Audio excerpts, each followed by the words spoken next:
नमस्कार स्टूडेंट। स्वागत है आपका ज्ञानपुर यूट्यूब चैनल पर।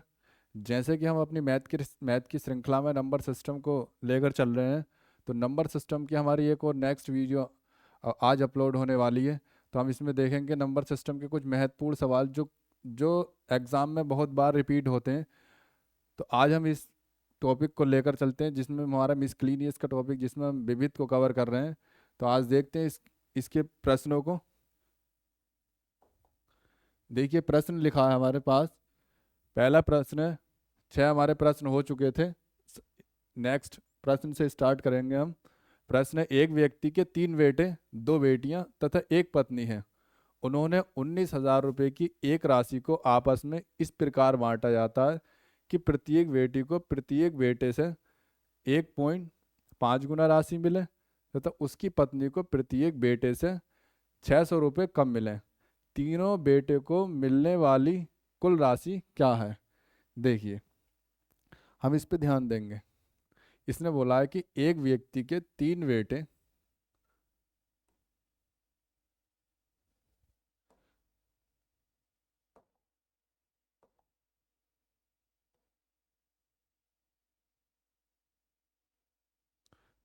देखिए इसने पहली बात बोली है कि एक व्यक्ति के तीन बेटे, दो बेटियां तथा एक पत्नी है।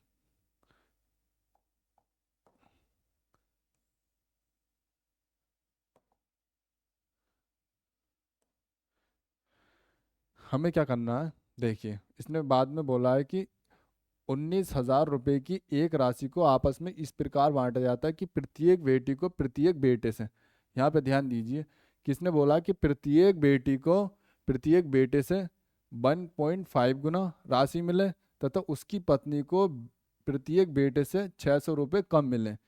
तीनों बेटों को मिलने वाली कुल राशि क्या होगी? तो आप बताइए। मैंने माना मैंने माना कि जो उसने मैंने माना, देखिए यहाँ से स्टार्ट करते हैं। बेटे को मिलने वाली राशि, माना कि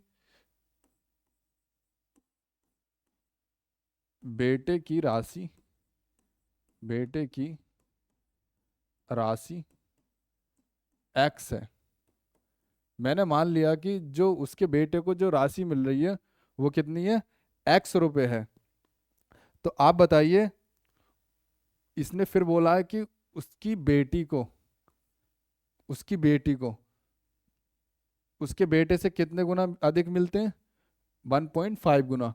तो बेटे की राशि कितनी है? बेटे की राशि एक्स है। और उसकी पत्नी उसके बेटी को कितने मिल रहे हैं? एक्स से 1.5। ये किसकी राशि हो गई? ये बेटी की राशि हो गई। उसने बोला है कि एक व्यक्ति के तीन बेटे हैं। इसने बोला है कि माना, जो हमने मानी वैल्यू मानी है, बेटे की वैल्यू मान ली हमने एक्स, बेटे की एक्स वैल्यू मान ली। उसने बोला है कि बेटे से जो बेटी को राशि प्राप्त हो रही है वो 1.5 गुना प्राप्त हो रही है। तो हमने हमने एक्स का कितना कर दिया? 1.5 गुना कर दिया। दूसरी बात देखिए, इसने बोला है कि प्रत्येक उसने बोला है फिर अगली बात कि पत्नी को जो राशि मिल रही है, मतलब जो पत्नी को राशि मिल रही है वो किससे कम मिल रही है? वो हमारी बेटे से कम मिल रही है। बेटे से कितनी कम मिल रही है? 600 रुपये कम मिल रही है। तो पत्नी की राशि कितनी हो जाएगी? पत्नी की राशि पत्नी की राशि हो जाएगी हमारे पास X - 600। फिर क्या बोला है इसने? तो इनकी टोटल वैल्यू कितनी है? टोटल वैल्यू है इनकी 19,000। आप ये बताइए कि उसके बेटे कितने हैं? आप ये बताइए उसके बेटे कितने हैं? उसके बेटे हैं तीन। तो तीन बेटे, एक बेटे को कितने दिए? एक बेटे को एक्स। तो आप बताइए तीन बेटों को कितने मिलेंगे? 3x। समझ आया ना? उसने बोला है कि एक बेटे को कितने मिल रहे हैं? X रुपए। तो तीन बेटों को कितने मिलेंगे? 3x रुपए। दूसरी बात बताइए। देखिए, इसको यहाँ पे सोल्व कर लीजिए, अभी देखते हैं। उसने अगली बात बोली है कि जो बेटी को राशि मिल रही है वो बेटे के कितने गुना है? 1.5 गुना। तो इसका आप बताइए, बेटी कितनी है उसकी? बेटी है उसकी दो। तो 2 × X इंटू 1.5। क्या हम इसे इस तरीके से लिख सकते हैं? इसको काट लीजिए, 5 तिया 15 और 5 दूनी 10। यहाँ तक समझ आया ना? फिर उसने क्या बोला है? उसने बोला है जो पत्नी को राशि मिल रही है वो कितनी मिल रही है? वो इससे कम मिल रही है। तो पत्नी को राशि मिली x माइनस 600। अब इसे सॉल्व कर लीजिए। देखिए 3x प्लस 2, देखिए इसको कितनी राशि मिल रही है, इसका कितना गुना है? तो यहाँ पे हो जाएगा मेरा 3x बटे 2 प्लस x माइनस 600। किसके बराबर है ये बराबर है हमारा 19,000। किसके बराबर है हमारा? 19,000। समझ आया ना? किसके बराबर है ये वैल्यू? 19,000। अब इसको सोल्व कीजिए, 2 से 2 कैंसिल कर देंगे हम। ठीक, समझ आया ना? तो यहाँ बचा हमारा 3x प्लस, क्योंकि ये गुणा में है, 3x प्लस x माइनस 600 बराबर 19,000। अब इसको सोल्व कर लीजिए। कितने x है हमारे पास? 3x की वैल्यू वो है, 3x की वैल्यू वो है, 3x की वैल्यू, 3x की वैल्यू ये, 3x की वैल्यू ये, एक x, कितने x हो गए हमारे पास? टोटल x हो गए 7। 7x की जब हम वैल्यू निकालेंगे तो 600 को किधर ट्रांसफ़र कर देंगे? दूसरी साइड। तो 19,000 में से यदि हम 600 घटाते हैं तब हमें कितना मिलेगा? तब हमें मिलेगा, देखिए 0 0, 10 में से 6 गए 4, 8 और 1 9। अब यहाँ से x की वैल्यू निकालनी है। मैंने बताया था आपको x की वैल्यू निकालनी है, तब क्या करना होता है? ये वाली वैल्यू क्या करते हैं? ऊपर करते हैं और इसे क्या करते हैं? इससे भाग लगाते हैं। 7 से भाग लगाइए, 7 से भाग लगाएंगे कितनी बार जाएगा? 7 दूनी 14 और 7 अट्ठे 56। देखिए 7 दूनी 14 और 7 अट्ठे 56, कितनी बार गया हमारा? 2800 बार। कितनी बार गया? 2800 बार। तो 2800 क्या हो जाएगा? हमारी x की वैल्यू हो जाएगी। और किसने क्या बोला है? कम मिले तीनों बेटों को मिलने वाली कुल राशि कितनी है? तो फिर उसके बेटे को मिलने वाली कितनी राशि है? तो तीनों बेटों को मिलने वाली, तो x की वैल्यू हमारे पास कितनी आ गई? 2,800। अगर एक की वैल्यू इतनी है तो बेटे कितने हैं उसके पास? बेटे हैं उसके पास 3। तो 3 बेटों की वैल्यू कितनी हो जाएगी? 3 बेटों की वैल्यू हो जाएगी हमारी, इसको 3 से क्या कर दीजिए? मल्टीप्लाई कर दीजिए। आप देखिए 3 से मल्टीप्लाई करेंगे, 2 0 का 2 0 और 8 या 24 के 4 हासिल 2 और 3 दूनी 6, 6 और 2 8। तो हमारे पास कितनी वैल्यू आ जाएगी? 8400। तो जो उसके तीनों बेटों की कुल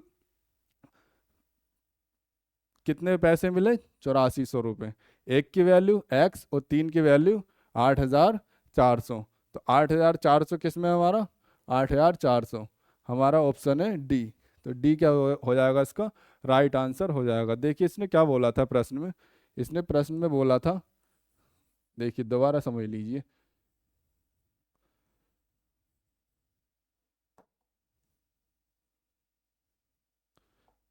इसने प्रश्न में बोला था एक व्यक्ति के तीन बेटे 2 बेटियां हैं।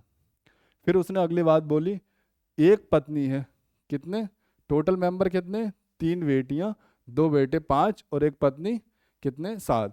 फिर इसने बोला है कि उन्होंने कितने रुपए की राशि को आपस में बांटा? 19,000। 19,000 रुपए की राशि कितने में बटी? 7 जनों में बटी। देखिए लेकिन बटी किस तरीके से? उसने बोला है कि एक राशि को आपस में इस प्रकार बांट जाए कि प्रत्येक बेटी को प्रत्येक बेटे से, बस यहाँ पे खेल है इसका। इधर देखिए इसने बोला प्रत्येक बेटी को प्रत्येक बेटे से। आप बताइए यदि मुझे बेटे की वैल्यू का पता नहीं होगा तब मैं बेटी की वैल्यू कैसे निकालूंगा? तब मैंने बेटे की क्या वैल्यू मान ली? x। मैंने बेटे की x वैल्यू मान ली, तो बेटी की वैल्यू कितनी हो जाएगी? बेटी की वैल्यू x की कितनी गुना हो जाएगी? 1.5 गुना। x की 1.5 गुना कितना है हमारे? x की जब 1.5 निकालेंगे, फिर इसने अगला क्या बोला? उसने बोला उसकी पत्नी की कितनी, उसकी पत्नी की उसके बेटे से कितने कम है? 600 रुपये। मान लिया उसके पास एक्स रुपए हैं, अगर उसके पास एक्स रुपए आए तो पत्नी ने उससे कितने रुपए कम लिए? 600 रुपये कम। तो एक्स में से 600 घटा दिए तो किसकी वैल्यू आ गई? पत्नी की वैल्यू। फिर इसने क्या बोला है? इसने बोला है कि आप बताइए, जब इतनी वैल्यू आ गई तो उसके पास बेटे कितने थे? बेटे थे 3। तो 3 की, एक एक्स की वैल्यू 1 और 3 एक्स की वैल्यू 3 एक्स। ये समझ आया? अब कितनी बेटियां हैं? 2 बेटियां। तो एक बेटी की वैल्यू कितनी है? कितनी थी? एक्स की 1.5 गुना। तो 2 से गुणा कर देंगे 2 बेटियां। और पत्नी की कितनी? तो तीनों को जोड़ के कितने कितनी राशि बन रही थी हमारी? 19,000। तो तीनों के जोड़ के 19,000 बन रही थी। जब इसको सोल्व करेंगे तो एक्स की वैल्यू हमें कितनी मिलेगी? 2,800। एक्स की वैल्यू यानी एक्स की वैल्यू का मतलब एक बेटे की वैल्यू मिल गई हमें। एक बेटे को कितने रुपए मिले? एक बेटे को मिले 2,800 रुपये। अब क्या बोला है इसने? जब एक बेटे को 2,800 मिले तो तीनों बेटों को कितने मिलेंगे? तीनों बेटों की वैल्यू निकालने के लिए हम क्या करेंगे? इसको 3 से मल्टीप्लाई करेंगे। 3 से मल्टीप्लाई करने के बाद हमारे पास कितना आंसर आया इसका? 8,400। 8,400 क्या हो जाएगा हमारा? इसका राइट आंसर हो जाएगा। अगला प्रश्न देखिए। देखिए, इसने बोला 1 से 90 तक की संख्याओं में कितनी बार 7 आता है? आप बताइए, 1 से 90 तक की संख्याओं में कितनी बार 7 आता है? आप देखिए इसको कैसे सोल्व किया जाएगा 1 से 90 तक। आप डरना मत कि इसको किस तरीके से सोल्व किया जाएगा। देखिए 7 कितनी बार आएगा आप ये बताइए। 1 से लेकर 7 तक एक बार 7, फिर 17 में 7, फिर 27 में 7, फिर 37 में 7, फिर 47 में 7, 57 में 7, 67 में 7 और 77 में 7। यहाँ तक आ रहा है? देखिए यहाँ मैं वैसे कैलकुलेट करके बताऊँ उसको। इधर देखिए 77 में, 77 में 7, 87 में 7, 97 में 7। इतने ही 7 आ रहे हैं। देखिए 1 2 3 4 5 6 7 8 9 10। तो 10 7 तो मुझे यहाँ से मिले। 1 2 3 4 5 6 7 8 9 10 और एक ये कितने? 11। तो 11 7 मुझे कहाँ से मिले? इधर से मिले। तो 11 7 कैसे मिले? ये तो हमें पता चल गया ना। अब देखिए 11 7 अगर मुझे इधर से मिले, आप बताइए 70 में भी तो 7 आता है, 71 में भी तो 7 आता है, 72 में भी तो 7 आता है, 73 में भी 7 आता है, 74 में भी 7 आता है, 75, 76, 77। 77 हमारा काउंट हो गया।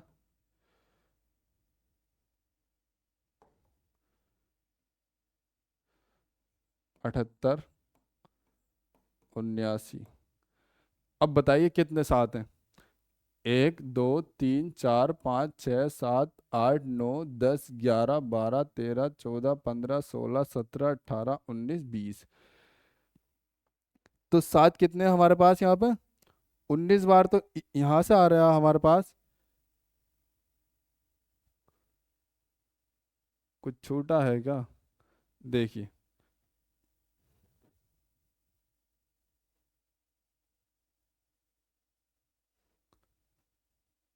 इसने बोला 1 से 90 तक की संख्याओं में 7 कितनी बार आता है? 1 2 3 4 5 6 7 8 9 10 11 12 13 14 15 16 17 18 19।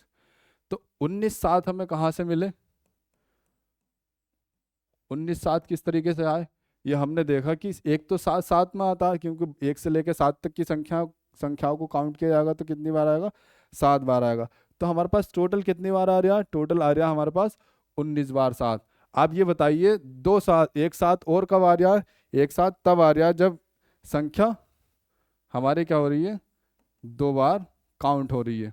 लेकिन इसको काउंट नहीं करना है, इसको काउंट नहीं करना है, क्योंकि 77 में 77 में कितने सात हैं, 77 में 2 सात हैं। तो इसकी वजह से आप ऑप्शन सी नहीं लगा पाओगे। तो ऑप्शन इसका आंसर क्या हो जाएगा, आंसर इसका हो जाएगा ए। क्योंकि कभी आप इसकी गिनती लगा लो, इसकी गिनती एक ही बार आएगी। तो इसमें कितनी बार सात आएगा 1 से 90 तक के संख्याओं में, क्योंकि इसने बोला है कि संख्याओं में। तो कितना आंसर हो जाएगा हमारे पास आंसर हो जाएगा 19।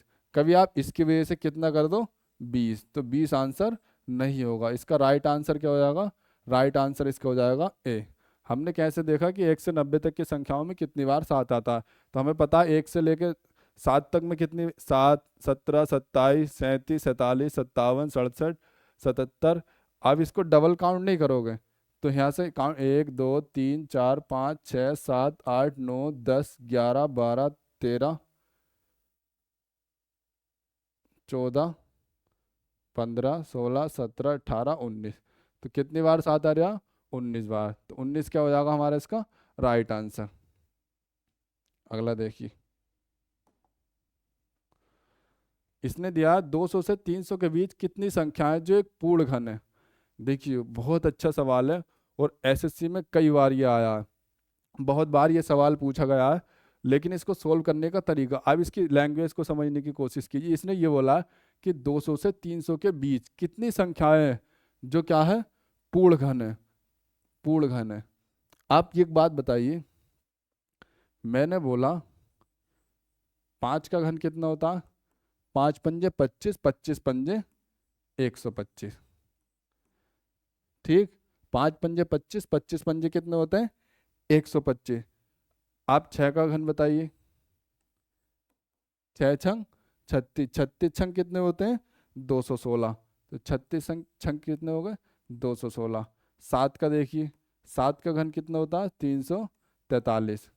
इसने क्या बात बोली है, इसने बात बोली है 200 से 300 के बीच कितनी संख्या है जो एक पूर्ण घन है। आप ये बताइए ये किस किस के बीच में है, ये किस किस के बीच में है, ये किसके बीच में, एक 5 के बीच में, 5 के घन के बीच में, और कितने घन के बीच में 7 के घन के बीच में। यदि मैं ये वैल्यू लूँ तो क्या वे 200 से कम है, ये 200 वो क्या वे 200 और 300 के बीच में आ रही है। तो इसका मतलब ये आंसर नहीं हो सकता। इसने बोला 300 से ज़्यादा बार ना हो, तो ये वैल्यू कितनी है 300 से ज़्यादा है। तो मेरे पास ऐसे ऐसे किसका घन मिला, क्योंकि मैंने क्रम से देखा 5 के बाद 6, 6 के बाद 7, तब मुझे कौन सी संख्या मिली, संख्या मिली मेरे पास 6। तो इसमें कितनी संख्याएं हैं, तो संख्या मिल रही है सिर्फ एक। यदि मैं इसके बात करूं तो फिर 300 से क्या हो जाएगा, ज़्यादा मिलती चली जाएंगी। जब 300 से ज़्यादा मिलेंगे तो वो 200 और 300 के रेंज में नहीं आएगी, 300 से ज़्यादा के रेंज में आएगी। यदि मैं 5 से कम के ऊपर वो करूँगा तब मुझे किसकी रेंज में आएगी, तब मुझे वो 100 की रेंज में मिलेगी। और मुझे चाहिए कितने के रेंज में, 200 से 300 के बीच में। ऐसा क्या चाहिए, घन चाहिए। तो ऐसी कितनी संख्याएं, ऐसी संख्याएं मेरे पास सिर्फ एक। तो इसका राइट आंसर कितना हो जाएगा, राइट आंसर मेरे पास हो जाएगा इसका एक। एक इसका क्या हो जाएगा राइट आंसर। अगला देखिए, प्रश्न देखिए, बोला है 80 और 90 के बीच की सभी अभाज्य संख्याएं का गुणा है। देखिए 80 से 90 के बीच सभी अभाज्य संख्याओं का क्या बोला इसने, अभाज्य संख्याओं का गुणनफल कितना होगा। तो इसको कैसे करेंगे, 80 से 90 के बीच में कितनी अभाज्य संख्या। अच्छा मैंने बताया था आपको अभाज्य संख्याएं क्या होती हैं। अभाज्य संख्याएं वे संख्याएं होती हैं जो खुद से कट जाए और एक से कट जाए। और भाज्य संख्याएं वे होती हैं जो दो के अलावा किसी तीसरे से कट जाए। दो के अलावा मतलब एक तो खुद से कटे और एक से डिवाइड हो। यदि इनके अलावा भी उनका कोई फैक्टर होता तभी भी भाज्य संख्याएं होती हैं। अभाज्य संख्याओं के रेफरेंस में मैंने आपको बताया था, जब इनके दो फैक्टर हो, यानी एक तो खुद हो और एक हो। तो आप ये बताइए, आप 81 बताइए, 81 कैसी संख्या, 81 भाज्य संख्या अभाज्य संख्या। तो 81 संख्या कैसी है मेरे पास, भाज्य संख्या है, ना कि अभाज्य। देखिए 81 9 से भी कटता है, 81 से भी कटता है और 1 से भी कटता है, तो ये संख्या नहीं होगी। आप 82 ले लीजिए, ये 2 से भी कटता है, 81 से भी कटता है और किसी से भी कटता है, तो ये भी संख्या नहीं होगी। आप 83 देख लीजिए। आप बताइए 83 किसी से डिवाइड होता है? 83 किसी से डिवाइड नहीं होता, तो मेरे पास एक संख्या क्या आ गई? 83। अगली देखिए 84। 84 4 से भी डिवाइड हो जाएगा, 2 से भी डिवाइड हो जाएगा, और 84 से भी डिवाइड होगा और 1 से भी डिवाइड होगा, तो ये संख्या नहीं हो सकती। आप ये देखिए 85। आप बताइए 85 डिवाइड होगा नहीं होगा? 85 किससे डिवाइड हो जाएगा? 5 से डिवाइड हो जाएगा, और 85 से भी डिवाइड हो जाएगा, इसका मतलब ये भी संख्या नहीं हो सकती। 86 भी डिवाइड हो जाएगा, देखिए 2 से डिवाइड हो रहा है। 87 देखिए, 87 किसी से डिवाइड हो रहा है? बताइए। 87 भी डिवाइड हो जाएगा, देखिए 3 से डिवाइड कीजिए, 3 दूनी 6, और 3 दूनी 6, 9 तिया 27, इसका मतलब ये भी नहीं हो सकता। 88 भी डिवाइड हो जाएगा, 2 से भी डिवाइड हो रहा है, और 4 से भी डिवाइड हो रहा है, और 11 से भी डिवाइड, इसका मतलब ये भी नहीं हो सकता। 89 बताइए किसी संख्या से डिवाइड हो रहा है क्या? 89 किस संख्या से डिवाइड होगा? 89 क्या 2 से डिवाइड होगा, 3 से डिवाइड होगा? इसका मतलब अगर 29 भी है या 19 भी बनेगा अंतिम में जाकर एक के बाद, तब भी वे संख्या डिवाइड नहीं हो सकती। तो मेरे पास ऐसी कितनी संख्याएं मिली? एक तो मेरे पास संख्या मिली 83, दूसरी संख्या मिली 89। अब इसने क्या बोला है? इसने बोला है कि संख्याओं का क्या करना है? गुणनफल कितना होगा। इसने हमसे पूछा संख्याओं का गुणनफल। तो आप बताइए 81 भी नहीं है, 82 भी नहीं है, 84 भी नहीं है, 85 भी नहीं है। ये कैसी संख्या है? ये संख्याएं भाज्य ना कि अभाज्य। वो इसने यही पूछा है कि 80 और 90 के बीच कितनी अभाज्य संख्या है, उनका क्या करना है? गुणनफल करना है। तो आप ये बताइए 83 और 89 का अगर मैं गुणनफल करूंगा तो मुझे कितना प्राप्त होगा? 83 और 89 का अगर मैं गुणनफल करूंगा तब मुझे प्राप्त होगा 7387। यदि मैं जब आप इसकी मल्टीप्लाई करोगे तो आपको कितना प्राप्त होगा? 7387। 7387 ऑप्शन कौन सा मेरा? ऑप्शन है सी। तो सी क्या हो जाएगा? इसका राइट आंसर हो जाएगा। देखिए हम क्या करते हैं, हम सवाल को देखते हैं और सवाल को देखकर एकदम परेशान हो जाते हैं कि सवाल में करना क्या है, लेकिन उसके आगे के लैंग्वेज को समझने की कोशिश नहीं करते। देखिए कितना इजी सवाल था, सिर्फ समझने का हेर फेर था। इसने बोला था कि 80 और 90 के बीच सभी अभाज्य संख्याएं। तो आप ये बताइए अभाज्य संख्या, पहले तो हमें ये पता होना चाहिए कि अभाज्य संख्याएं क्या होती हैं। हमने जब देखा कि अभाज्य संख्या वे संख्या होती हैं जो खुद से डिवाइड हो और 1 से डिवाइड हो, तब हमने देखा 80 से और 90 के बीच में। तो क्या 81 ऐसी संख्या? 81 भी ऐसी, 81 कैसी संख्या? भाज्य संख्या। 82 कैसी? भाज्य संख्या। 84 कैसी? भाज्य। इसका मतलब ये संख्या नहीं हो सकती। तो संख्या मुझे कितनी मिली? 83 और 89। तो 83 और 89 का क्या पूछा इसने? गुणनफल। तो इन दोनों का जब गुणा करेंगे तो मुझे कितना प्राप्त होगा? 7387। 7387 इसका क्या हो जाएगा? Right answer. तो विकल्प सी कौन सा है इसमें? इसका राइट आंसर हो जाएगा। अगला देखिए, देखिए बहुत अच्छा प्रश्न है। इसने बोला है निम्नलिखित में से कौन सा से या व्यंजक सही है। देखिए पहला ऑप्शन देखिए, पहले ऑप्शन में बोला है इसने 337 एक अभाज्य संख्या है।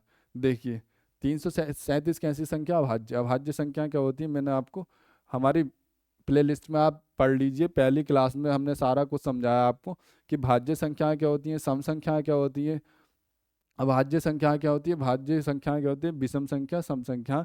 पूरा वीडियो आप देख लीजिए अगर आपको कोई दिक्कत आए इसमें।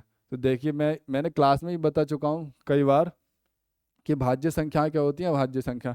तो अभाज्य संख्या क्या होती है? जिनके दो गुणनखंड होते हैं, एक तो खुद और एक एक। तो आप ये बताइए क्या ये संख्या किसी से विभाजित हो रही है? आप 2 से करके देख लीजिए, 3 से करके देख लीजिए, 3 से करके देख लीजिए, देखिए फिर भी इसमें नहीं डिवाइड होगी। ये 2 से भी डिवाइड नहीं होगी, 9 से भी डिवाइड नहीं होगी। इसका मतलब ये स्टेटमेंट कैसा? ये स्टेटमेंट सही है। एसएससी सीपीओ में ये सवाल आया था, और इसी तरीके से इसका क्या पूछा था? क्रम पूछा था इसका। आप बताइए 337 कैसी संख्या है? एक अभाज्य संख्या है। इसका मतलब स्टेटमेंट ठीक है। अगला देखिए, इसने बोला संख्या 12 के 6 धनात्मक गुणनखंड हैं। आप यहाँ पर आइए, इसने बोला संख्या 12 के 6 धनात्मक गुणनखंड बताइए। 6 धनात्मक गुणनखंड है, यहाँ पे ये लिख लीजिए। इसने बोला संख्या 12 के 6 धनात्मक गुणनखंड है।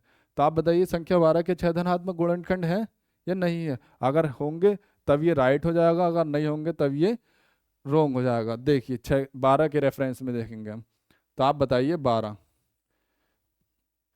एक तो इसका 12 खुद है फैक्टर, एक तो गुणनखंड 12 खुद हो जाएगा, दूसरा हो जाएगा हमारे पास एक, 2 से भी डिवाइड हो जाएगा ये, 3 से भी डिवाइड हो जाएगा ये, 4 से भी डिवाइड हो जाएगा ये, और 6 से भी डिवाइड हो जाएगा ये। और किसी से डिवाइड होगा तो इसके कितने गुणनखंड मिले? 1 2 3 4 5 6। क्या इसका और भी कोई फैक्टर है? इसका मतलब इसके 12 के कितने गुणनखंड है? 12 के हमारे पास 6 धनात्मक गुणनखंड है। धनात्मक मतलब पॉजिटिव। तो इसके कितने गुणनखंड मिले मुझे? मेरे पास इसके 6 गुणनखंड मिले। इसका मतलब दूसरा स्टेटमेंट कैसा? राइट है। अगला देखिए, इसने बोला है कि 32,724 पूर्णतः 9 से विभाज्य है। देखिए हमने आपको विभाजिता के रूल पढ़ाए थे कि डिविजिबिलिटी का रूल क्या होता है। हमने रूल आपको 9 के रेफरेंस में, 3 के रेफरेंस में हमने सारा कुछ बता दिया है। आप हमारी प्लेलिस्ट में जाकर आप वीडियो देख लीजिए और आपको क्लियर हो जाएगा। हमने 9 का रूल बताया था, यदि संख्याओं का सम, हमने बताया था यदि संख्याओं का सम 9 से डिवाइड होता है तो पूरी संख्या किससे डिवाइड होगी? 9 से डिवाइड होगी। तो आप इसका सम कर लीजिए। देखिए 32,724 को 9 से डिवाइड कीजिए, विभाज्य है। देखिए इसको 9 बनाइए, 7 और 2 9, 3 और 2 5 4 9। इसका मतलब स्टेटमेंट कैसा? स्टेटमेंट हमारा क्या है? राइट है। ये किससे विभाज्य है? ये 9 से विभाज्य है। तो इसमें विकल्प दिया केवल एक, तो केवल एक नहीं हो सकता, केवल 1 और 2 ये भी नहीं है, केवल 2 और 3 ये नहीं। उपर्युक्त सभी व्यंजक कैसे? राइट है। तो हमारा आंसर क्या हो जाएगा? आंसर हो जाएगा हमारा D is the right answer. अगला देखिए, अगला प्रश्न देखिए। इसने बोला एक लड़का 1 से 10 तक के सभी अभाज्य संख्याओं को जोड़ता है, सभी प्राकृतिक संख्याओं को जोड़ता है, लेकिन वह एक संख्या को 2 बार जोड़ देता है जिसके कारण योग 58 हो जाता। वह कौन सी संख्या है जिसको उसने 2 बार जोड़ा है? आप ये बताइए। इसने बोला है कि 1 से 10 तक के सभी अभाज्य संख्याओं को अगर वह जोड़ता है, और उसके बाद उसने बोला है कि उसने एक संख्या को जब 2 बार जोड़ा तब उसे कितना प्राप्त हुआ? 58 प्राप्त हुआ। तो हम सबसे पहले क्या करेंगे? हम सबसे पहले करेंगे 1 से 10 तक की सभी प्राकृतिक संख्याओं का सम करना है। तो मैंने आपको फार्मूला बताया था, प्राकृतिक संख्याओं का सम का फार्मूला क्या होता है? प्राकृतिक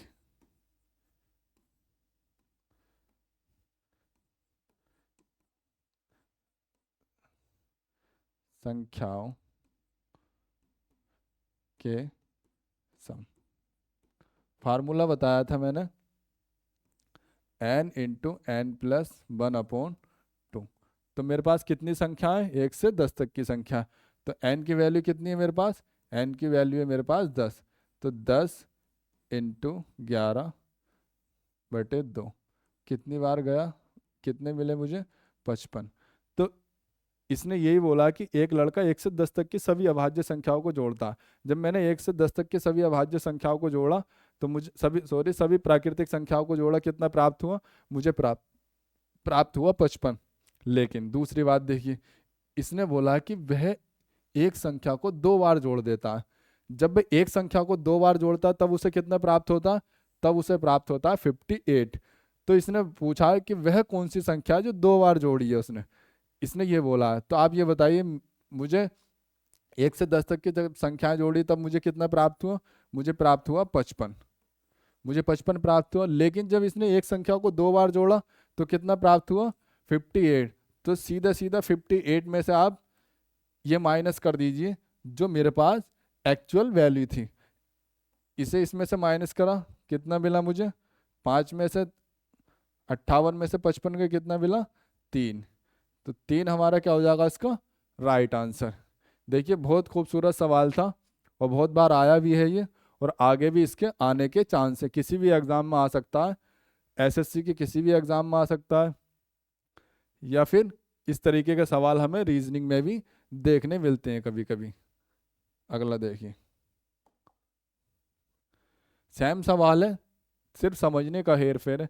इसने बोला एक लड़का 1 से 20 तक की सभी प्राकृतिक संख्याओं को जोड़ता है, लेकिन वे एक संख्या को भूल जाता है, जिसके कारण योग 190 हो जाता है। वह कौन सी संख्या है जिसे लड़का भूल गया था? आप बताइए क्या करना है इसमें। 1 से लेके 20 तक की क्या करना है हमें, सम निकालना है। जब हम 1 से लेके 20 तक का सम निकालेंगे तो किस तरीके से निकालेंगे, देखिए। सम संख्याओं का फार्मूला बताया n×n+1/2।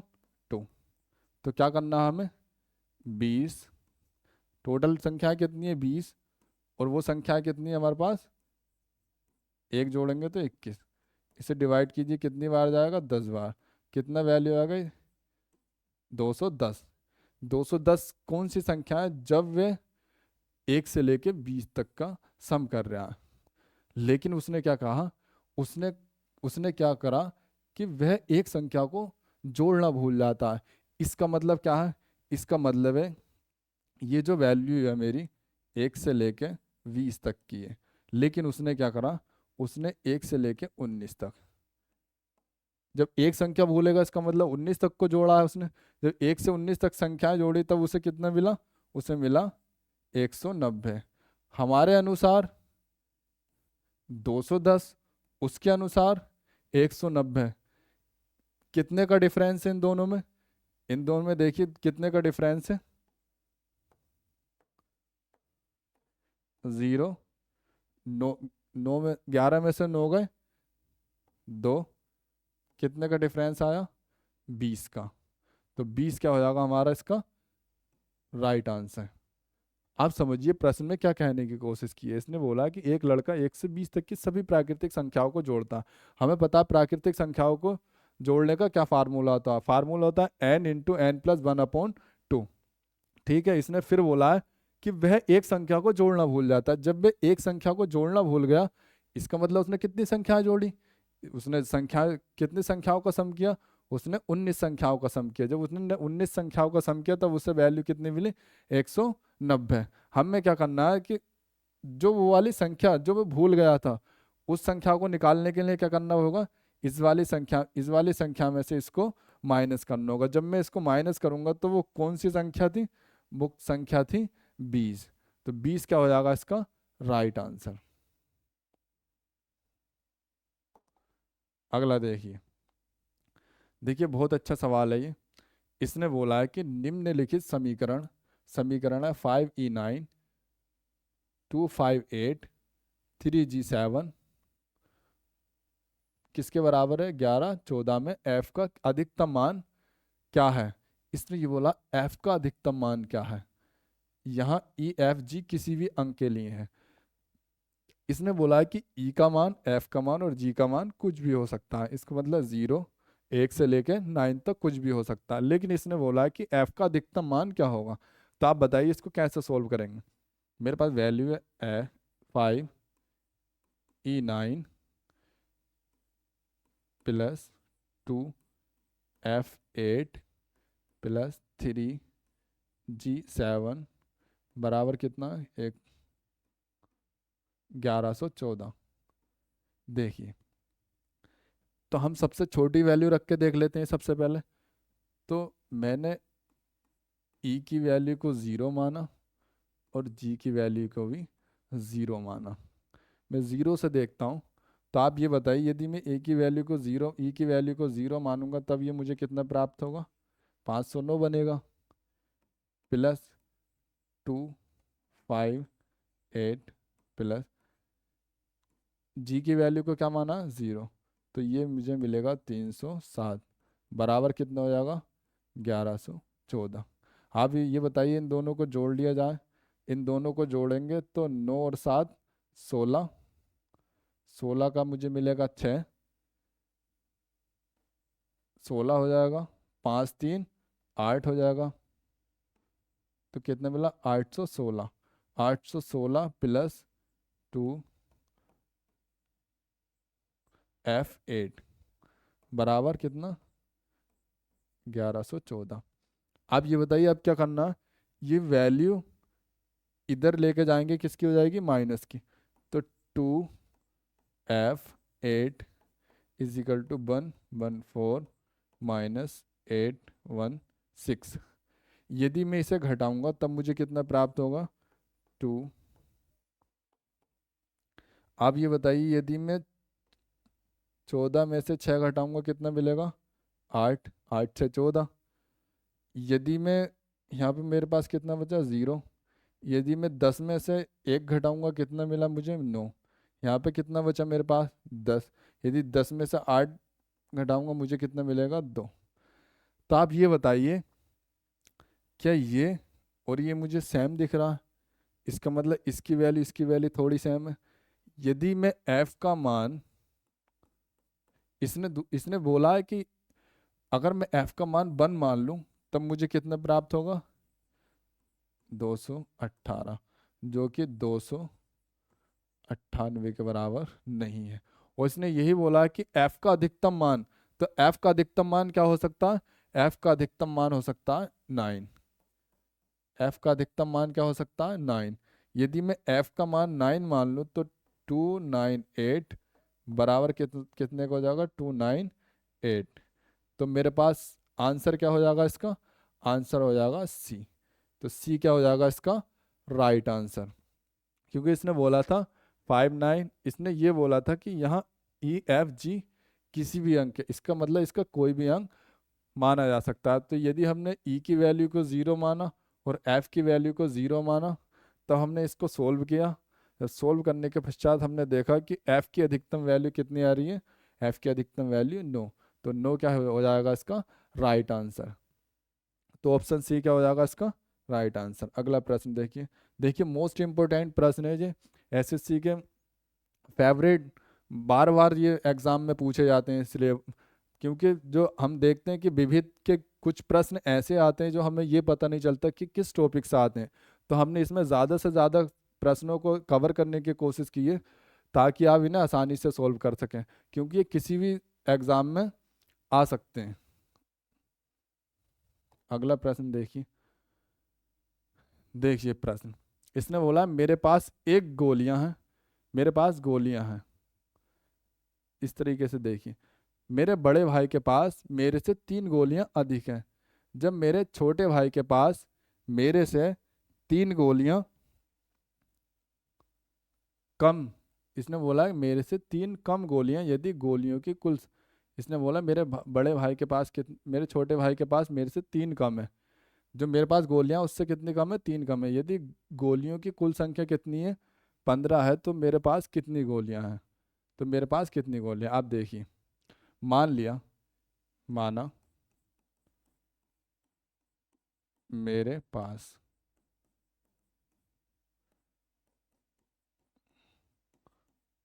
गोलियां हैं x। मान लिया मेरे पास x गोलियां हैं, क्योंकि मुझे एग्जैक्ट वैल्यू नहीं पता कि कितनी गोलियां हैं, तो मैंने मान लिया कि मेरे पास कितनी गोलियां, मेरे पास है x गोलियां। दूसरी बात उसने बोला, इसने बोला कि बड़े भाई के पास मेरे से 3 अधिक है, तो इसका मतलब जो मेरे पास है उससे तो 3 अधिक है। तो मेरे पास कितनी x, और बड़े भाई के पास कितनी है? बड़े भाई, बड़े भाई के पास कितनी है? मेरे से, यानी मेरे पास यदि मान लिया मैंने कहा कि मेरे पास 10 रुपए हैं और मेरे बड़े भाई के पास मुझसे 3 रुपए अधिक हैं, तब कितने होंगे? 13 रुपए होंगे। यही तो बोला, जब जब उसके पास एक्स है तो इसके बड़े भाई के पास कितने होंगे? x+3। इसने बोला 3 गोलियां अधिक हैं, इसका उसके पास x गोली है, तो इसका मतलब उसके बड़े भाई के पास कितनी गोलियां? 3x, x+3। और उसने बोला कि मेरे छोटे भाई के पास मेरे से कितनी गोलियां कम है? मेरे से 3 गोलियां कम है। तो छोटे भाई के पास गोलियों की संख्या, छोटे भाई, छोटे भाई के पास कितनी गोलियां? x-3। इसका मतलब मुझसे कितनी कम है? 3 कम है। फिर क्या बोला है? 3 कम है, ये गोलियां यदि गोलियों की संख्या कितनी है? 15 है। आप ये बताइए, जो 15 वैल्यू है किसकी है? X x plus three plus x minus three, इसकी वैल्यू कितनी है? इसकी वैल्यू तो बोला इसने 15 है। इसने बोला है कि मेरे मेरे पास एक्स गोलियां, मान लिया कि उसने बोला है कि मेरे पास गोलियां, कुछ गोलियां हैं, मेरे बड़े भाई के पास, जो मेरे पास गोलियां उससे कितनी अधिक है? 3 गोलियां अधिक हैं। 3 गुना नहीं है, इसने बोला 3 गोलियां अधिक हैं, दोनों में फर्क है। फिर बोला है कि जबकि मेरे छोटे भाई के पास मुझसे कितनी गोलियां कम है? 3 गोलियां कम है। यदि गोलियों की कुल संख्या, तो आप ये बताइए टोटल गोलियां तो हैं, तो इनकी कुल संख्या किसके बराबर है? 15 के बराबर है। तो मेरे पास कितनी गोलियां? एक्स, और मेरे बड़े भाई के पास एक्स प्लस थ्री, और मेरे छोटे भाई के पास कितनी? X minus three. जब मैं इनको जोड़ूंगा तो 1x 2x 3x, कितने एक्स हो जाएंगे? 3x। 3 से 3 में डिवाइड कर दूंगा क्योंकि माइनस प्लस है, तब 3x की वैल्यू कितनी प्राप्त होगी मुझे? 15। और जब मैं x का मान निकालूंगा, मैंने आपको बताया जब x का मान निकाला जाता है तो सामने वाली संख्या को क्या रखा जाता है? ऊपर, और जो इसके मल्टीपल में होती है उससे इसको भाग दिया जाता है। तो कितनी बार जाएगी? 5 बार। तो x की वैल्यू कितनी हो जाएगी? 5। क्या बोला इसने? मेरे पास कितनी गोलियां? तो मेरे पास मेरे पास x गोलियां, और x की वैल्यू कितनी है? x की वैल्यू है 5। तो 5 क्या हो जाएगा इसका राइट आंसर? विकल्प हमारा कौन सा है? तो विकल्प हमारा बी क्या हो जाएगा इसका राइट आंसर। देखिए बहुत बार ये प्रश्न पूछा, आप इसको सही से कर लीजिए।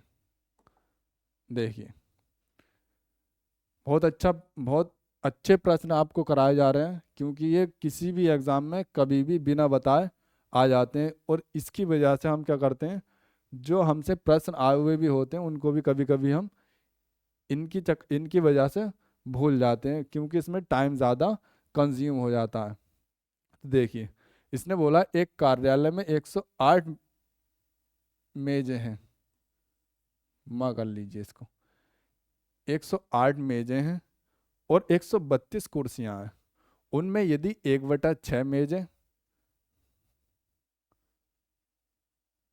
6 मेजें और 1/4 कुर्सियां टूट जाएं। देखिए जैसे जैसे ये बोल रहा है सिर्फ ऐसी ऐसी हमें करना।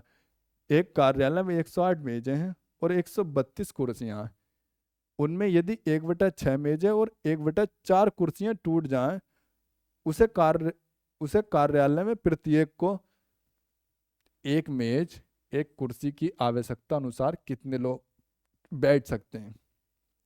फिर इसने लास्ट में बोला कि जो कार्यालय में व्यक्ति बैठेंगे वो एक मेज लेके बैठेंगे और एक कुर्सी लेके बैठेंगे, तो ऐसे कितने व्यक्ति बैठ सकते हैं। यह हम वैल्यू तभी तो निकाल सकते हैं जब हमें ये पता चले कि टूटने के बाद हमारे पास कितनी कुर्सियां और कितनी मेजें बची हैं। तो आप देखिए इसने बोला है कि 108 108 क्या है मेरे पास? कुर्सियां हैं, सॉरी 108 क्या मेज हैं। इसने ये बोला कि 1/6 मेजें क्या हो गई? टूट गई। तो 108 की 1/6 मेजें, 1/6 का मतलब 6 को इससे डिवाइड, 6 × 6 कितना हुआ? 4 बचा, कितना हुआ? 48। तो मेरे पास 6×8 = 48। तो कितनी मेजें टूट गई? 18 मेजें टूट गई। दूसरा देखिए इसने बोला कि 1/4 क्या हो गई? कुर्सी टूट गई। तो आप बताइए कुर्सियों की संख्या 132, 132 में से कितनी कुर्सियां तोड़ दी? 4, 4×3 = 12 और 4×3 = 12। इसका मतलब 18 इसने क्या तोड़ दी? मेजें। और 19 क्या तोड़ दी इसने? कुर्सियां। तो आप बताइए कि टोटल मेरे पास कितनी मेजें थी? 108, और इसने कितनी तोड़ दी? 18। तो मेरे पास कितनी बची अब? मेरे पास बची 0, 10 में से 1 गया 9। इसका मतलब 9 क्या है? 90 क्या? 90 मेरे पास 90 क्या? मेज,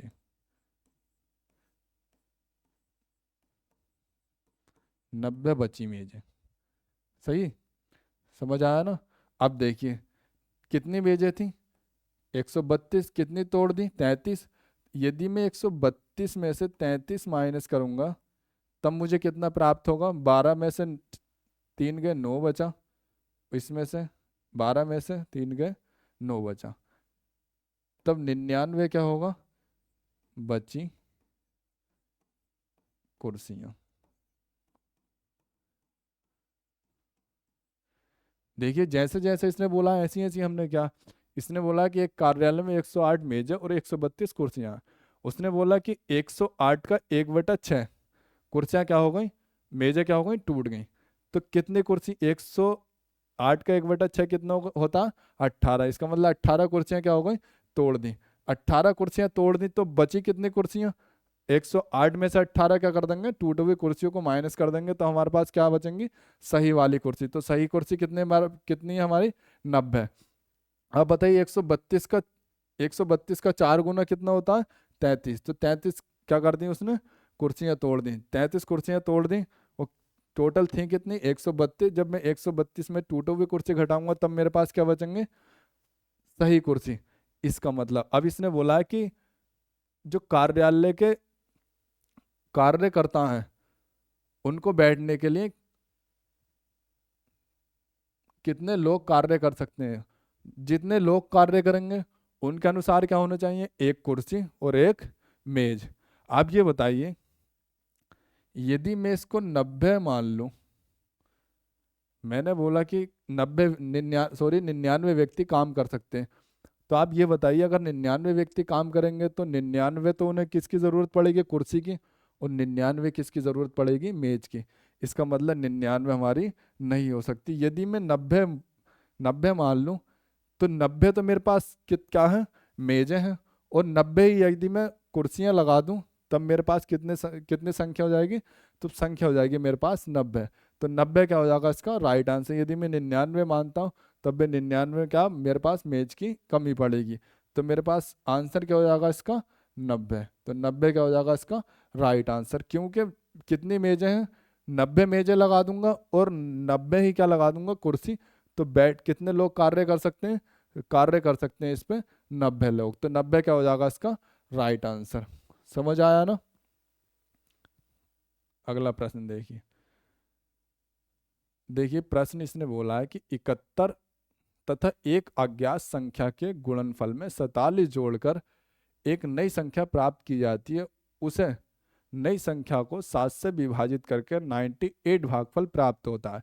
हमें ऐसे प्रश्नों में करना क्या होता है, देखिए जैसे जैसे ये बोले सिर्फ ऐसी ऐसी हमें क्या करना होता है, इसके साथ साथ काम करना होता है। देखिए इसने बोला है तदनुसार अज्ञात संख्या निम्न में से किस संख्या का गुणज है। देखिए यहाँ पे बहुत डिफिकल्ट पूछा है इसने, इसको समझना है सिर्फ। यहाँ तक तो हम आसानी से कर लेंगे यहाँ तक, लेकिन यहाँ तक करना मुश्किल है।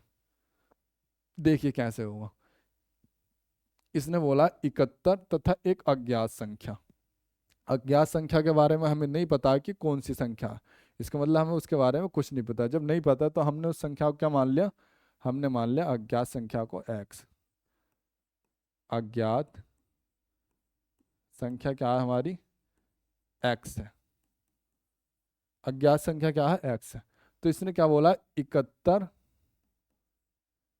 तथा एक अज्ञात संख्या के गुणनफल में। तो इन दोनों के गुणनफल में इसने क्या किया, 47 ऐड कर दिया। जैसे जैसे ये बोले ऐसी ऐसी हमें क्या करना, इसकी वैल्यू को रख देना। इसने यही तो बोला 31 के गुणनफल, 31 का गुणा किसके किसके साथ किया, अज्ञात संख्या के साथ। अज्ञात संख्या हमने क्या मान ली, x। फिर क्या बोला, उसमें क्या कर दिया इसने, 47 ऐड कर दिया। फिर क्या बोला इसने, एक नई संख्या प्राप्त कर ली। अब ये हमें एक नई संख्या प्राप्त हो गई। फिर इसने अगले आगे क्या बोला कि उस नई संख्या को क्या करा इसने, 7 से डिवाइड करा। जब इसने 7 से डिवाइड करा तब मुझे कितना प्राप्त हुआ, 98। मतलब जब इसे 7 से इस संख्या को 7 से डिवाइड करेगा तो कितना मिलेगा इसे, 98। अब इसको सोल्व कर लीजिए। देखिए इसको सोल्व करूंगा तो 31x मिलेगा मेरे पास प्लस 47। मैंने बताया था आपको जब बराबर का चिन्ह होता है तो गुणा कैसे होती है, तिरछी होती है। तो ये 7 इसकी इधर जाएगा तो 98 इंटू 7 तो कितना हो जाएगा, 71x प्लस 31x बराबर, मैं इसे इधर को भेज दूंगा, 98 इंटू 7 माइनस 47, तो 71x बराबर, इसको 8 7 अट्ठे 56 के 6, हासिल लगे 5, 9 सत्ते 63, 63 और 5 68,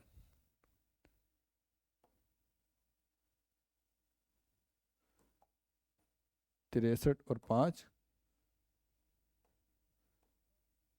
68 माइनस 47। समझ आया ना इतना? x की वैल्यू कैसे निकालेंगे? अब इसको घटा दीजिए, 16 में से 7 गए, 9 बचा, कितना बचा? 7 में से 4 गए, 3 बचा, यहाँ पे 6 बचा। 71x बराबर कितना मिला मुझे? 639। यदि मैं x की वैल्यू निकालूंगा तब क्या करूँगा? सामने वाली वैल्यू को करूँगा ऊपर और इसको क्या कहाँ रखूँगा? नीचे। आप ये बताइए, जब मैं इसको 71 से काटूंगा तो 31, 71 नैमा कितने होते हैं? 639। तो कितनी बार जाएगा? 9 बार। देखिए 9 का 9, 9 सत्ते 63, तो 71 नैमा 639। आप ये बताइए क्या इसमें 9 इसका विकल्प दिख रहा है आपको? जब आप ऐसे देखोगे कि इसका 9 विकल्प नहीं है तब आप क्या करेंगे? इसको आप इसका गलत आंसर लगा कर आ जाएंगे। या तो आप ये बोल देंगे कि टाइपिंग मिस्टेक है इसमें, या आप ये बोलेंगे ये सवाल गलत है, लेकिन आपके पढ़ने का तरीका गलत है, आपने सही से पढ़ा नहीं। इसने बोला कि अज्ञात संख्या निम्न में से किस संख्या का क्या है? गुणज है। इसका मतलब 9 किसका गुणज है? क्या 9 2 का गुणज है? नहीं है। इसका मतलब विकल्प ये भी नहीं हो सकता। मतलब 9 किससे मिलकर बना है? 9 के गुणनखंड क्या है? 3 और 3। इसका मतलब 3 हमें दिख रहा, तो 3 क्या हमारा? विकल्प डी। तो विकल्प डी क्या हो जाएगा हमारा इसका राइट आंसर? तो इसने यही पूछा था कि 9 का गुणज, 9 का गुणज क्या है? 3। तो अज्ञात संख्या मेरे पास क्या मिली? 9। तो इसने क्या बोला कि अज्ञात संख्या का हमें क्या चाहिए? गुणक चाहिए। तो वो क्या हमारे पास? 3। तो 3 क्या हो जाएगा इसका राइट आंसर? अगला देखिए, इसने बोला यदि ए तथा बी विषम संख्याएं हों तो निम्न में से कौन सा एक संख्या सम है? एक सम संख्या है। देखिए इसने बोला है कि ए भी विषम है, दूसरा बोला है इसने बी भी विषम है। इस तरीके का अगर सवाल हो तब हम क्या करते हैं? विकल्पों को चेक करते हैं। मान लिया मैं पहला विकल्प देख रहा हूँ, मान लिया कि मैंने इसकी वैल्यू मान ली, मतलब विषम वैल्यू माननी है जो 2 से डिवाइड नहीं हो। मैंने इसकी वैल्यू मान ली 3 और बी की वैल्यू मान ली 5। 3 तो कितने होते हैं? 5 प्लस 3 गुणा 5। अब हम इसको सोल्व करेंगे। 5 और 3 8 प्लस 5 तिया 15। अब इनको जोड़ेंगे, 8 5 13, कितना मिला? 23। तो 23 कैसी संख्या है? 23 मेरी संख्या है विषम, जो कि एक विकल्प नहीं हो सकती। तो एक विकल्प तो ऐसे कट गया। अगला विकल्प चेक करते हैं। मैंने माना ए की वैल्यू कितनी है? 3। हम वैल्यू कुछ भी मान सकते हैं जो हमारी विषम हो। हम 3 की जगह 5 भी ले सकते हैं, लेकिन हमें वैल्यू ए की और बी की सेम माननी है। यदि हम 5 मानने चाह रहे हैं तो 5 माने, वी की वैल्यू 3 मान रहे हैं 3 माने। यदि मान लो वी की वैल्यू 5 माने, या सॉरी ए की वैल्यू 5 माने, बी की वैल्यू कितनी माने? 9 माने। तो वैल्यू हम कुछ भी मान सकते हैं, हमने ऐसी वैल्यू मान ली इसकी। देखिए ए की वैल्यू 3 प्लस वी की वैल्यू कितनी मानी? 5। जब मैंने वी की ए की वैल्यू 3, वी की वैल्यू 5, कुछ भी वैल्यू रख सकते हैं इसकी क्योंकि कैसी संख्या। तो अब ये 5 3 8 माइनस 1, तो कितना मिला? 7। तो 7 कैसी संख्या? सम संख्या या विषम संख्या? तो 7 हमारी कैसी संख्या है? विषम संख्या। इसका मतलब विकल्प बी भी नहीं हो सकता। अब विकल्प सी को चेक कीजिए। 5 3 3 प्लस 5 प्लस 1, 5 3 8, 8 और 1 9। इसका मतलब बी विकल्प, सी भी विकल्प नहीं हो सकता, तो सी को काट दीजिए। अब जब तीनों विकल्प कट गए तो हमारा डी क्या हो जाएगा, राइट आंसर। डी को भी चेक कर लेते हैं, देखिए 3 + 2, वो 3 + 5 + 2 × 3 × 5, देखिए 8 प्लस 5 दूनी 10, 5 दूनी 10 दिया 30, हमने इसको जोड़ा कितना मिला 38। क्या 38 2 से विभाज्य है? तो 38 कैसी संख्या, 38 2 से विभाजित है, तो हमारा इसका राइट आंसर क्या हो जाएगा, राइट आंसर हो जाएगा हमारा इसका डी। तो डी क्या होगा इसका हमारा राइट आंसर। हम ए और बी की वैल्यू कुछ भी मान सकते हैं, जो हमारी संख्या, ए और बी की शर्त क्या है कि संख्या कैसी होनी चाहिए, संख्या होनी चाहिए विषम ना कि सम। तो ये बोल रहा है कि जब दो विषम संख्याएं होती हैं तो उनके विकल्प दिए कि इनमें से कौन सी संख्या क्या होगी, सम संख्या बनेगी। तो ऐसा हमारा विकल्प मिला हमें डी, तो विकल्प डी क्या हो जाएगा हमारा इसका राइट आंसर। अगला देखिए, इसने बोला 4 संख्याओं का योग 48 है। देखिए बहुत अच्छा प्रश्न है। इसने बोला 4 संख्याओं का योग 48 है, जब पहली 2 संख्याओं में 1, 5 और 1 जोड़ा जाए और तीसरी और चौथी संख्या में 3 और 7 घटाया जाए तो संख्याएं कैसी आनी चाहिए, संख्याएं आनी चाहिए बराबर। इसने ये बोला है कि 4 संख्या हमारे पास हैं, उसने बोला है कि पहली 2 संख्याओं में 5 और 1 जोड़ा जाए। तो देखिए ऐसी संख्याओं में हम x मान के सवाल करेंगे तो सवाल हमारा बहुत ज़्यादा बड़ा हो जाता है। तो ऐसे सवालों में हम क्या करते हैं, विकल्पों की विकल्पों की सहायता लेते हैं, और विकल्पों की सहायता से हम देखते हैं कि हमारा आंसर क्या होगा, और हमें आंसर की प्राप्ति जल्दी हो जाती है। आप ये बताइए विकल्प 1 चेक कीजिए। इसने बोला कि जब पहली 2 संख्याओं में एक और क्रम से जुड़वा जाए, पहली पहली 2 संख्याओं में 5 और 1 जोड़ा जाए। पहली संख्या क्या है, मान लीजिए मैंने विकल्प ए लिया, तो पहली संख्या 4, तो 4 में यदि 5 जोड़ता हूँ तो कितना मिला मुझे 9। फिर क्या बोल रहा है, दूसरी संख्या में 1 जोड़िए तो 12 + 1 कितना मिला 13। ये संख्या क्या होनी चाहिए थी, बराबर। इसका मतलब विकल्प ए नहीं हो सकता। समझ गए ना, इसने यही तो बोला 4 संख्याओं का योग 48 है। तो आप देखिए इनको जोड़िए, पहले तो आप ये जोड़ना है कि इनको जोड़ के कितना आ रहा, देखिए 2 और 3 4 40, और 40 और 8 48। वैसे तो इसका कितना हो रहा था 48, लेकिन जब हमने इसमें देखा कि इसमें पहली संख्या में 5 जोड़ लिया, दूसरी संख्या में 1 जोड़ लिया, तब हमें इसकी संख्या क्या मिल रही है, अलग। इसका मतलब विकल्प ये नहीं हो सकता। विकल्प भी देख लीजिए। आप ये बताइए 6 में यदि, पहले तो इसका सम कर लीजिए कितना हो रहा है, 10 20 30 40 और 8 48। इसका मतलब 48 तो हो रहा, लेकिन इसने बोला कि पहली संख्या में कितना जोड़िए, 6 4 10 और 5 11। दूसरा बोला है कि, इसका मतलब यहाँ तक सही है, आगे चेक करते हैं इसको।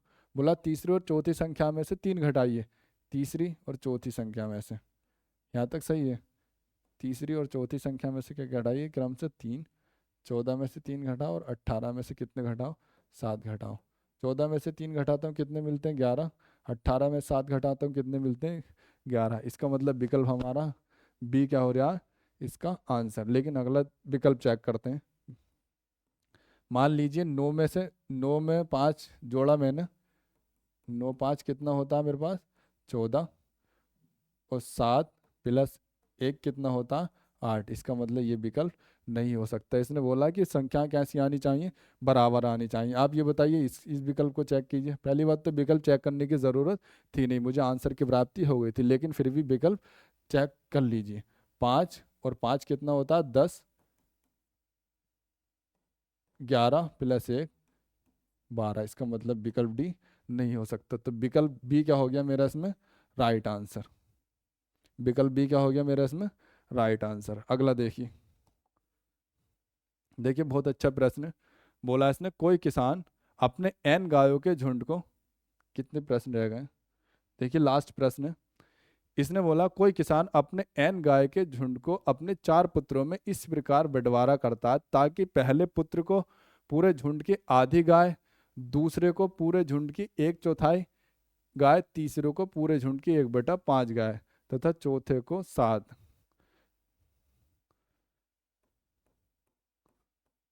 यहाँ पे 7 कर लीजिए।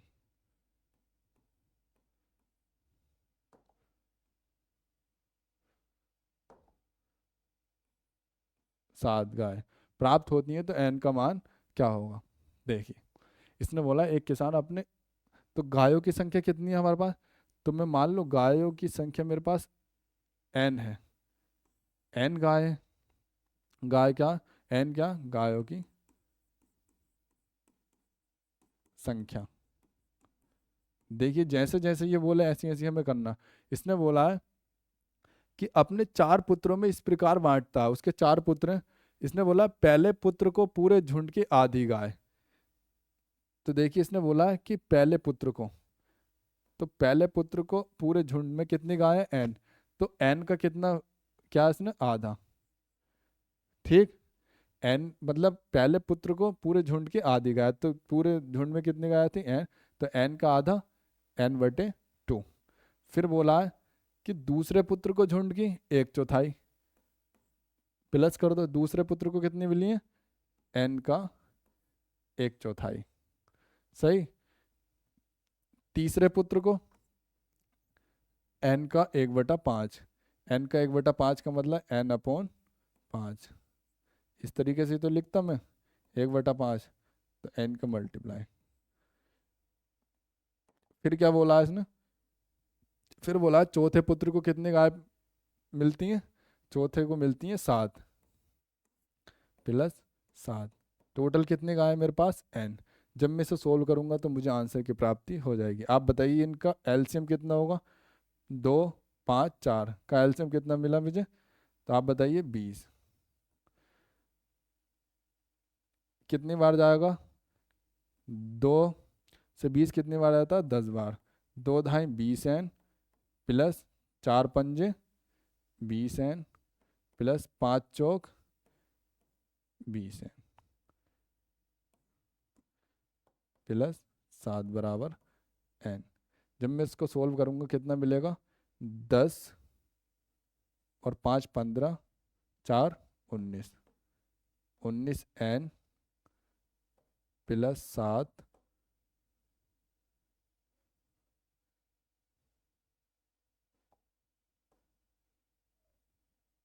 19 n प्लस 7/20 बराबर n।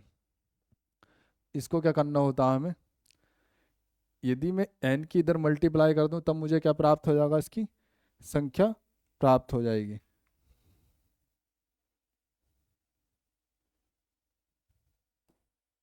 देखिए 19 n प्लस 7 बराबर कितना हो जाएगा, 20 n। n का पद n में से घटेगा, तो क्या मैं इसे इधर साइन भेज सकता हूँ, तो 7 बराबर 20 n माइनस 19 n, तो 7 बराबर कितना हो जाएगा मेरे पास, 20 में से 19 गया कितना बचा, n। तो आप ये बताइए कि जो उसके पास n की वैल्यू कितनी आई है, n की वैल्यू आई है उसके पास 7। जब n की वैल्यू 7 आई है उसके पास, तो मुझे किसकी वैल्यू पूछ रहा है, मुझसे इसने बोला,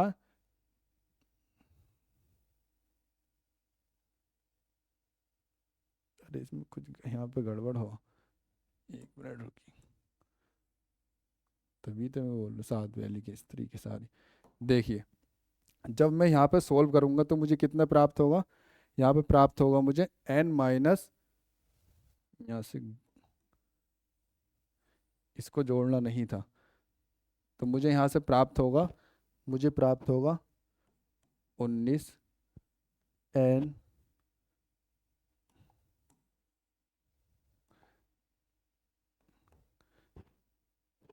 n माइनस 19 n अपॉन 20 बराबर 7, क्योंकि मैं 7 को क्या कर दूंगा, उधर इसको ट्रांसफ़र कर दूंगा। जब मैं उधर ट्रांसफ़र करूंगा तो मुझे वैल्यू मिलेगी n/20 बराबर 7।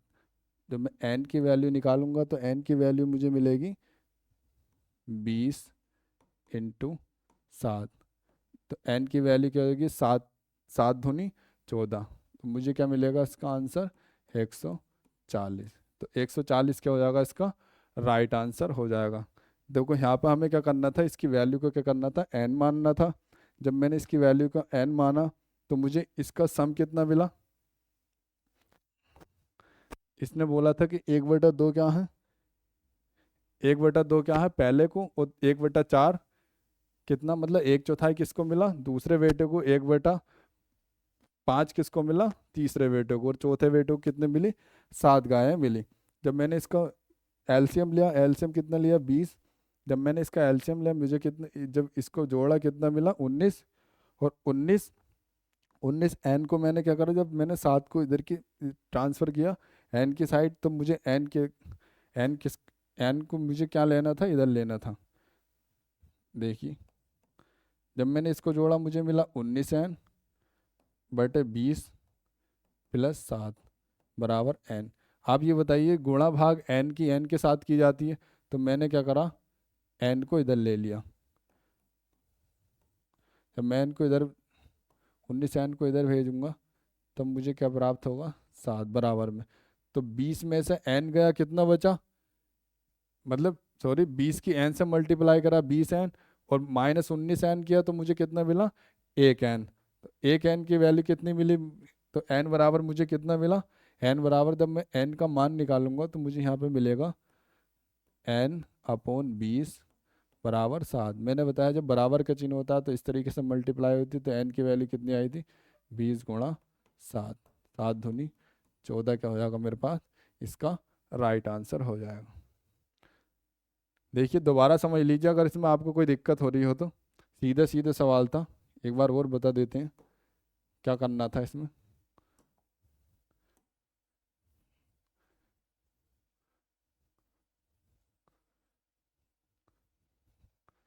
देखिए दोबारा समझ लीजिए, कोई दिक्कत नहीं है।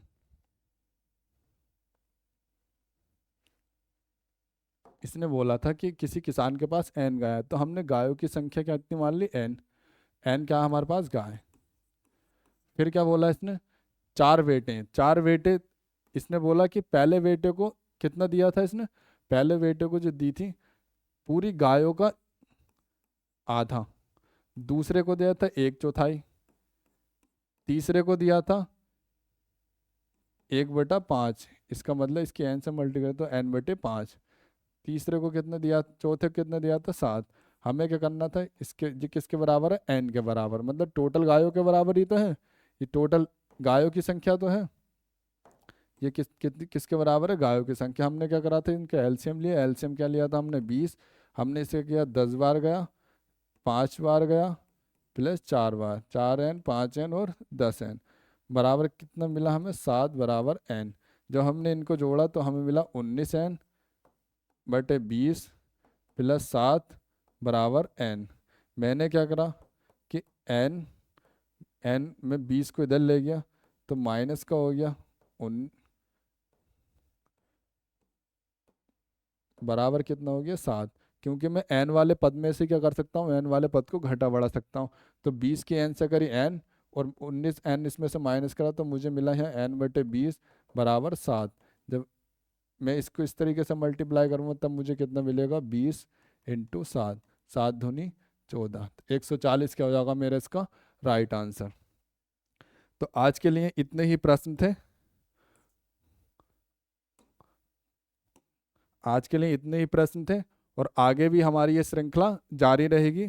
और हमारी इसकी सारी क्लासेस अगर आप सीक्वेंस बेस देखना चाहें तो आप हमारे ज्ञानपुर चैनल को आप ज्वाइन कीजिए, और हमारे सारे क्लासेस ज्ञानपुर ऐप में हमारी सीक्वेंस बेस चल रही हैं, इतिहास की हो, ज्योग्राफी की हो, या पॉलिटिकल साइंस की हो, और मैथ की, सारे हमारी क्लासेस वहाँ पे डेली कराई जाती हैं। तो आप हमारे बैच को जल्द से जल्द ज्वाइन कर लीजिए, और हमारे ज्ञानपुर चैनल को सब्सक्राइब कीजिए, और आपको अगर वीडियो अच्छी लगी हो तब लाइक कीजिए और चैनल को सब्सक्राइब कीजिए। तो आज के लिए इतना ही था। जय हिंद, जय भारत।